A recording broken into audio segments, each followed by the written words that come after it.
Well, it's conference tournament time. And for me, this is the most exciting 4 or 5 weeks of the entire year. Yes, pro football, the playoffs, that's all. But this is, when the tournaments start, it's every day. And it's all day long. So you have your side. If you're a junkie on college hoops like I am, this is the perfect time of year. I'm excited. Let me give you some tips. In the conference tournaments, it's different than any other time of the year. You can throw out all the games they played early in the year. These guys, these teams are used to each other. They know each other. The players know each other. The coaches know each other. All the tricks that they have, they know them.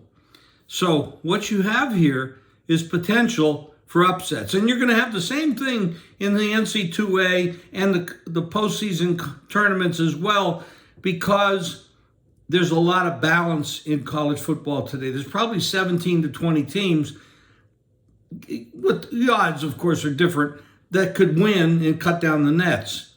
So let's talk a little bit conference tournaments. Right now, look for the underdogs to do well. A lot of these teams are on neutral floors. Some are on home courts.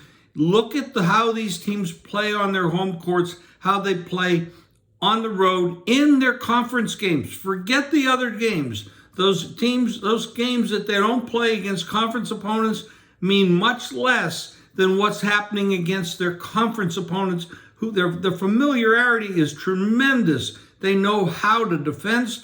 They know each player's moves. They've seen them a couple times, maybe not this year, but most of the time it's a couple times a year. So look for the underdogs. Remember, dogs are the way to go in these tournaments. And it's going to be the same thing in the NCAA, the NIT, etc., because we don't have that powerhouse club, those 4 or 5 teams that just dominate everybody. And of course, what do you have to look for? You have to look for the quad wins and the team that wins against the top 50 and the top 25. Look at all the normal stuff that everybody looks at. But guess what?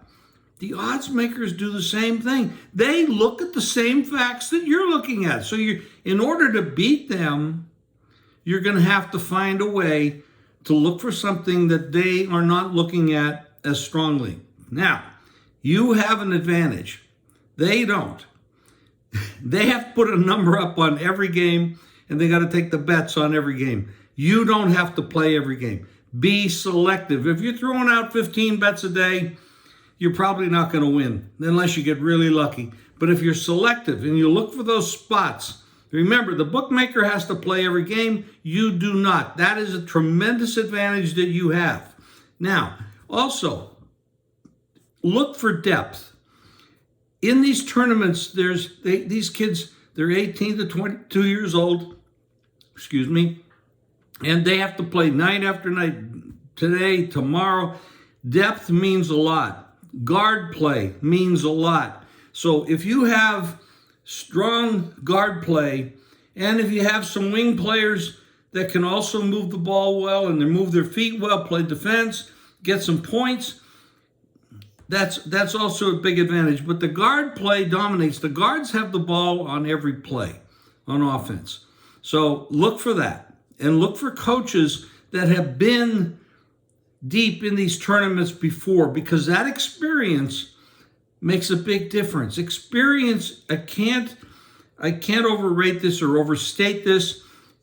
Experience is very, very important. When you're there and you know how to handle it, it makes a big difference. It makes a difference in the NFL, the Super Bowl teams, the experienced quarterback, the experienced coach. All these things matter in your life. Experience matters. You may not be the best in 2 or 3 years, but if you're experienced and the other guy isn't, you have an advantage. Well, it's the same thing in basketball. It's the same thing in betting. So be careful. Look for underdogs. Look for strong guard play. And the advantage that you have is you can be selective. And remember this, the public usually loses. So when you're looking for line moves on a game, if a game opens 2.5, ends up 4.5, I don't want to be chasing the 4.5. I want to be on the dog in that game. Now, maybe you look at it and you'll say, no way, I don't want to be on the dog.